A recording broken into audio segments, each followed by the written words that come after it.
خواتین حضرات، infection control society آپ کی صحت کے بارے میں آپ کی آگاہی کے لیے مضامین آپ کی سماعت کے لیے پیش کرتی ہے۔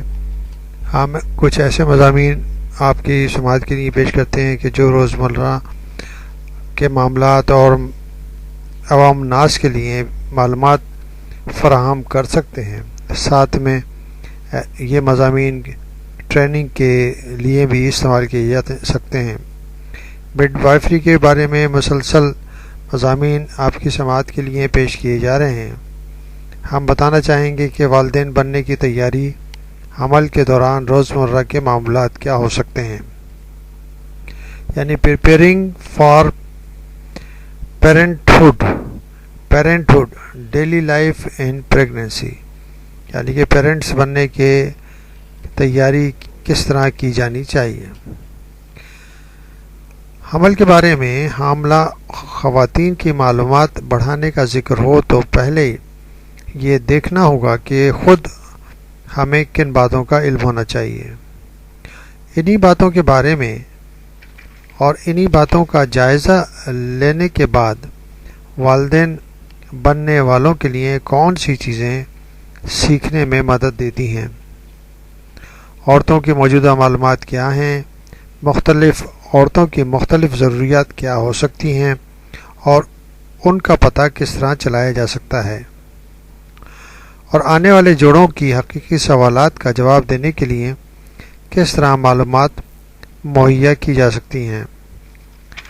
حمل کے دوران ماں کی صحت کے مسائل پر بحث کی جانی چاہیے، خاص طور پر وہ مسائل جنہیں معمولی سمجھا جاتا ہے ان کا تذکرہ بھی کیا جانا چاہیے، اور آخر میں ان مسائل کا ذکر ضروری ہے اور ان پر فوری توجہ بھی دینی چاہیے۔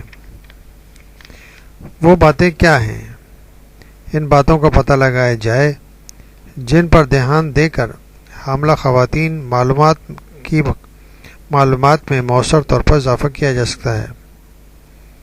نمبر 2، یعنی کہ سیکنڈ نمبر، مڈ وائف کو یہ بتایا جائے کہ وہ مخصوص پس منظر کے خاندانوں کی مخصوص ضروریات کا پتہ کس طرح چلا سکتی ہیں۔ نمبر 3، شوہر اور بیوی دونوں کی ضروریات کو پورا کرنے والی سوال جواب کی نشستیں منعقد کرنے کے لیے آئیڈیا دیے جائیں، اور اس کام میں اس بات کو سامنے رکھا جائے کہ شوہر اور بیوی دونوں اپنے تجربے اور معلومات کی روشنی میں والدین بننے کی تیاری کر رہے ہوں گے۔ نمبر 4، روزمرہ کے معمولات میں ان سرگرمیوں کا پتہ لگایا جائے جو ابھی اور آگے چل کر ماں اور بچی کی صحت پر کسی بھی طرح اثر انداز ہو سکتی ہیں اور جن پر فوری توجہ کی ضرورت ہو سکتی ہے۔ ان باتوں کو کرنے کے لیے ضروری ہے بچے کی پیدائش سے پہلے شوہر اور بیوی یعنی والدین کی معلومات میں اضافہ کرنے کو مختلف طریقوں سے بیان کیا جا سکتا ہے۔ سادہ ترین مفہوم میں یہ وہ بات چیت ہے جو بچے کی پیدائش اور اس کی دیکھ بھال کے بارے میں مڈ وائف اور ماں یا والدین کے درمیان میں ہوتی ہے۔ گفتگو کا یہ عمل بچے کی پیدائش سے پہلے اور بعد میں بھی ہوتا ہے، جس کے دوران مڈ وائف والدین کے سوالوں کا جواب دیتی ہے اور ماں کے اعتماد کو بڑھاتی ہے۔ مڈ وائف کی اس گفتگو کے ذریعے عورت میں یہ اعتماد بڑھتا ہے کہ اس میں بچہ پیدا کرنے تک مختلف مراحل کو برداشت کرنے کی صلاحیت ہے۔ والدین کی تعلیم و تربیت کی اصطلاح ابھی ہمارے یہاں عام نہیں ہوئی۔ اس اصطلاح میں مڈ وائف اور حاملہ عورت یا والدین کے درمیان ہونے والی ہر وہ ملاقات شامل ہے جس میں والدین کو ہونے والے بچے اور اس کی ذمہ داریوں کے بارے میں بتایا جائے۔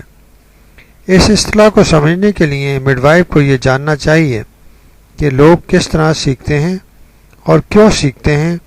دوسرے الفاظ میں لوگوں کو کوئی بات کس طرح آسانی سے سمجھائی جا سکتی ہے اور اسے سمجھانے کا مقصد کیا ہوتا ہے۔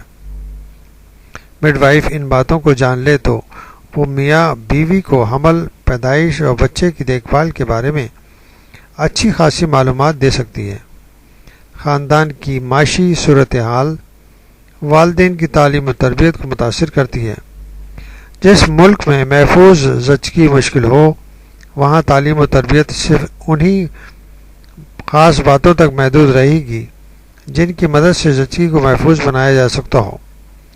دوسری طرف کسی ترقی یافتہ ملک میں چونکہ محفوظ زچگی عام ہو چکی ہے، اس لیے وہاں والدین کی تعلیم و تربیت کا مقصد یہ ہوگا کہ بچے پالنے کے حوالے سے ان کے تجربے میں اضافہ کیا جائے اور ان کی مہارت کو بڑھایا جائے۔ مزید معلومات کے لیے ہم اپنے اگلے مضمون میں آپ کو معلومات پہنچائیں گے۔